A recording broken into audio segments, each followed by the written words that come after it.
sorry, Robert. Robert, please stop hitting me. Stop hitting me. Man, I was younger when I did that. I was young when I did that, man. Please don't punish me. Don't punish me no more. Welcome to another episode of Dante's Prison Stories. Today's episode is about a man that ended up going to prison and running into a guy that he used to abuse his mother when he was a child. And well, let's just say it turned out real bad for him. Ah, shit. Here we go again.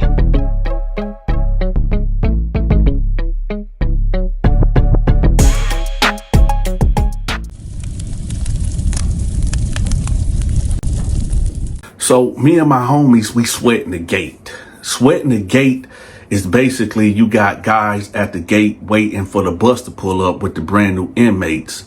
The reason why one would sweat the gate would be many reasons.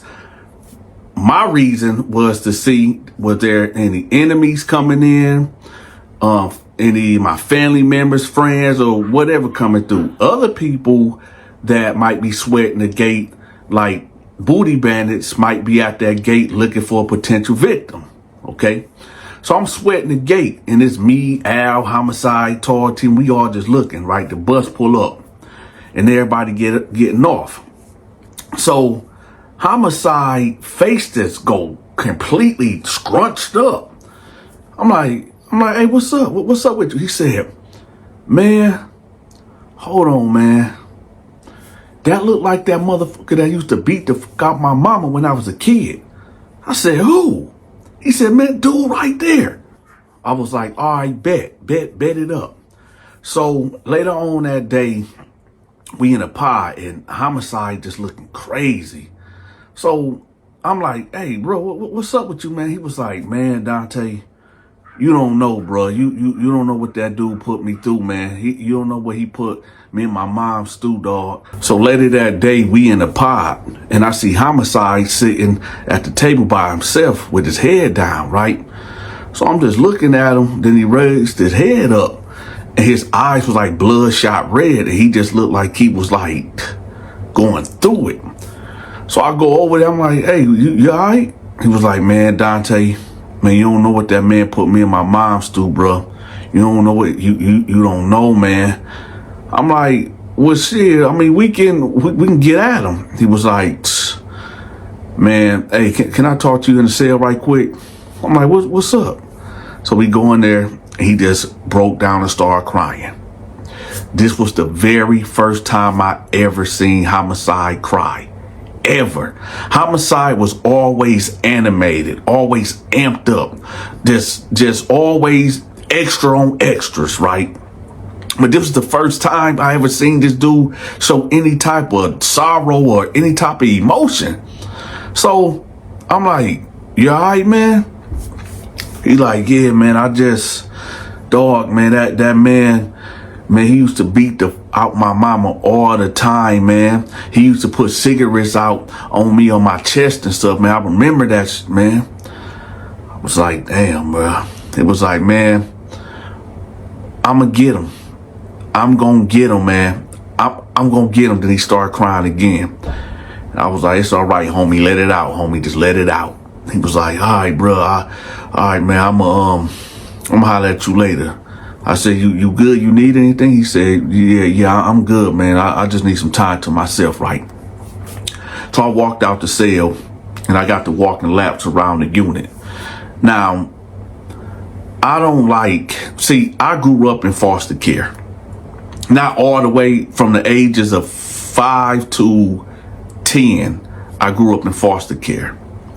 My mama was a drug dealer, and she ended up having me and my sister and my brother stay with my auntie, and I guess my auntie was money hungry or whatever, and the money that my mama was giving her to watch us, whatever, she said it wasn't enough, and she ended up calling Child Protective Service, but I think this was in Atlanta, so it was called DFACS. So she ended up calling DFACS, whatever, and they ended up getting us, and we was in foster care for about 5 years.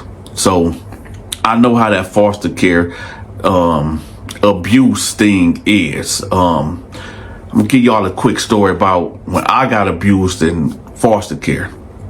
The first person we went with was this lady named Miss Debbie, right? Now, Debbie had a boy and a girl probably around, I don't know, maybe 7 or 8, around me and my sister age, right? So I was 5 and my sister had to be about 6 or 7, right? And she had 2 kids, like I said, a boy and a girl that was like 6, 7, 8, something like that, right? And she had a husband. And what I can remember was she will always give me strawberry jelly sandwiches. That's why to this day, I can't eat strawberry jelly. I can't, right? She would just give me she wouldn't even give me no peanut butter, y'all. It would just be straight up strawberry jelly sandwiches. That's it, right? Breakfast, lunch, and dinner. And then I remember I couldn't sleep. Like, I remember her kids had bunk beds, right? And they had a TV right here. Her kids slept in that room. My sister had her own room. Of course, the Debbie and her husband had their own room, but I had to sleep on the floor in the living room. No cover, no pillow, right? Now, back then, I remember, now I wasn't a bad kid back then either, right? I wasn't a bad kid. I was just quiet. So I remember sometimes she'd just get mad. She'd be arguing with somebody on the phone or just arguing with somebody, and she'd take it out on me. And what she'd do, she'd strip me down to my drawers, beat me with a belt, and then push me down these stairs, right? Now, it wasn't no flight of stairs. It was about 1, 2, 3, about 3 rows of stairs or whatever to this basement. But it wasn't, the physical abuse wasn't the most craziest part about this abuse. It was the mental games that she used to play, right? She had this big old rock roller. I'm talking about, this rock roller had to be in about 180, 200 pounds. It's big, ferocious, and vicious, right? And they had a chain downstairs in the basement on this pole or whatever. The first time that she beat me, right, for whatever reason, I forgot what happened, but she pushed me down the stairs and the dog charged at me.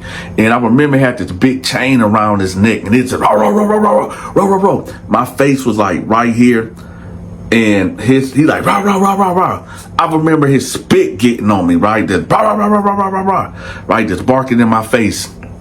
And all I would do, I would just curl up and just sob, right? For like 2-3 hours until her husband came back, right? Like maybe like 30 minutes before her husband would come back home from work or whatever he was at, she'd have me come out the basement. I'd get in the shower or take a bath or whatever. And I mean, I remember when she used to wash me up. She used to wash me up extra hard, like this, like, you know what I'm saying? I remember all of that. Debbie the bitch, right? So, you know, that came back to my memory when I was walking the laps or whatever. And I could only imagine what Homicide had to go through, you know, with this guy that was dating his mama that was abusing him, right? And so I'm like, yeah, we gonna get at dude. We gonna get at him, right? So I go to the cell. I'm like, hey, Homicide, hey, what's dude's name again? It's like, man, a nigga named Robert. I said, Robert? Like, yeah. I said, all right, look, man, me and Al and Tarty gonna take care of that for you. He was like, no, man, no, I got this. I got this, man. I want that for myself. I said, no, man, because you might take it too far. You might end up killing him. He was like, duh, that's what I'm gonna do. That's exactly what I said, no, you ain't gonna do that, man. You got 10 more years to go. You ain't about to do that. He like, man, no, fuck that, D. Well, I got to get mine, though. I'm gonna get mine. Y'all can be there, so I don't take it too far, but I got to get mine for sure. It usually take maybe about a week for you to go through intake. Intake is when you first get to prison, you in a single cell by yourself. The psychiatrist coming to you, the nurse coming to you, you get your blood drawn. It's a whole process that you got to go through. You got to go into orientation, all that. So it take about a week before you hit the main line or whatever. So I put the word out. It's this dude that's about 58, 59, 60 by the name of Robert. Whatever dorm, whatever unit he laying in, I need to know ASAP.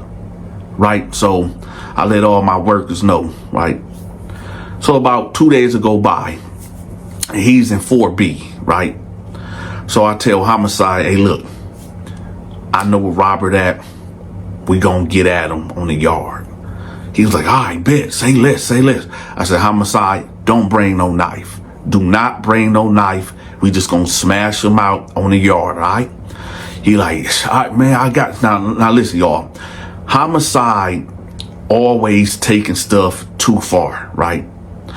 I had to tell him not to bring a knife because I know for a fact that Homicide would have pulled that knife out and, well, we all would have got more charges, street charges, right? Homicide, if y'all don't know who Homicide is the guy that we went to go run down on this guy that owed me like $500, right? And after we beat the dog crap out the guy, Homicide stayed back, took a right, and put it in the dude's mouth. That's Homicide. Matter of fact, if y'all want to listen to that video, I'm going to have that video pinned at the top of the comment section and in the description. All right, so y'all can check out that video too. But anyway, so we hit the yard, right? And we over here by the basketball court, right? And we just looking. We looking. I don't remember what this guy looked like, right? But Homicide, like, yo, I'll show you. I'm gonna show you because I really don't know who we looking for, right? It didn't even come to my mind that who is this guy we looking for. So then Homicide, like, yep, there you go, right there, there you go, right? So Homicide started walking toward him. I'm like, hold on, wait a minute, right? So he walking solo, right? He got his hands in his pocket. He just looking around like nervous or whatever, right? So then he go over there to these Muslim cats and he talking to them or whatever. So Al was like, you think he Muslim? Homicide like, I don't give a fuck if he is, if he ain't. I don't give a fuck about none of that. I said, hold on. Let me just see how this play out. So I'm looking at his body language and everything, and I'm like, okay, he just talking to them because they older cats, and he just trying to get his feel around here. So I'm looking, I said, okay, he by himself up in here, right? So I'm like, all right, y'all, let's go. So I say, Homicide, you stay back for a minute. We gonna lower him over here by the bench over here. Now the bench, there's no, okay, so you got the guard towers over here. It's this bench that's to the right by this gate where you really can't see over there, okay? It's a lot of be going down over there by that bench.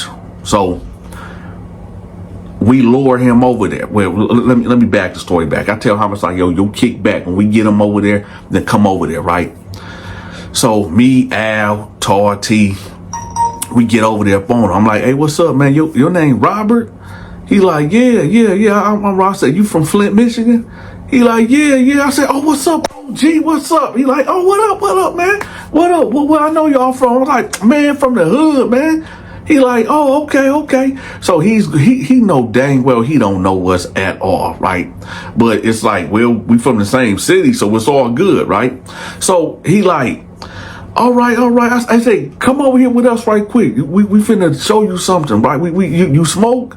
He like, hell yeah, man, I've been looking for some weed. I said, man, come over here, man. We finna roll up right quick. He like, all right, bet, right? So we all laughing, talking to him like, hey, man, so man, what you do to get in here?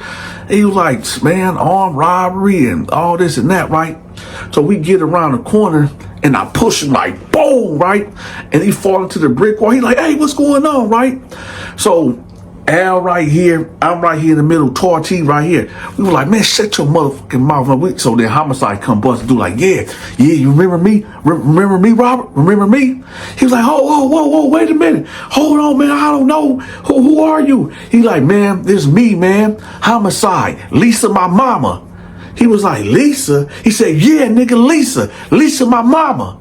He like, oh, oh, what's up? He's like, man, don't what's up me, man. No, what's up me? He like, oh, well, wait a minute, man. It ain't even like that. He said, yeah, you remember this? And he pulled his shirt down, and it was like little faint cigarette bar. He said, yeah, you did that. He's like, oh man, look, little bro, look. Man, I was young back then, man. I was young and stupid. He was like, man, fuck all that, man. What's happening? What's up? He like, come on, man. Don't hurt me. Don't hurt me. Right? So Tar T done fired on him. Boom, boom, right? And so we just rushed him. Boom, boom, boom, boom. He fell like to the ground. We stumping him out. Boom, boom, boom. Right? Now, when you got about 5 guys whooping out one guy, everybody ain't gonna really get their licks in, right? So some of us is actually hitting each other, you know, when we kicking, trying to stump the guy out or whatever. So we trying to stump him out. So Homicide like, man, watch out, y'all, watch out, man, watch out, right? So the dude is bored up. So Homicide get up on him. He like, look, motherfucker, I've been waiting on this for a long time. Tell me why, y'all. Homicide did the unthinkable. Homicide pulled the Mike Tyson. At first, I wasn't sure what he was doing. I thought he was just like yelling in his ear or something. No, y'all. Homicide locked onto this dude's ear and bit down and was dude like, oh, let me go. He's squirming, but Homicide got him pinned down. And I see the blood coming, right? He like, oh, play, stop. Right? Rip dude ear off. Well, this part of his ear off, whatever. So I'm looking, Homicide get up and spit the ear on the dude, right? Like, yeah, motherfucker. Then he kicked him hard. He kept kicking him hard, like trying to kill him. So I said, oh, hold on. So I grabbed him. I said, come on, man, let's go. Right? So Homicide just started laughing. This bust out and started laughing, wiping the blood off his mouth. And he was just laughing hysterically. He was like, yeah, I finally got that motherfucker. I finally got that B. I finally got that motherfucker, right? So I'm like, man, yo, dog. So we hit the unit, right? We hear the code. Everybody locked down, right? So we all going into lockup or whatever, right? Now, Homicide was not in my unit at all, right? So we all on lockdown. We already know what it is. You know, Robert must have got up, holding his ear, bleeding, and the guard seen and told everybody, get down, everybody lock up. They locked the whole prison down, right? About 20 minutes would go by and our unit door get popped open, right? And they got a cart, 2 carts. I'm like, damn, I already know, right? So they come to my cell. Let's go. Pack it up. Let's go. Right? I'm packing all my stuff up, putting it on the cart, get handcuffed, and I go get in the cage. Now, before you go to the hole, they put you in this cage or whatever. So I'm sitting in this cage. I see Homicide over there. I see Al over there. I see Tar T. Now, listen, Tar T, y'all, is about 6'7", 6'8".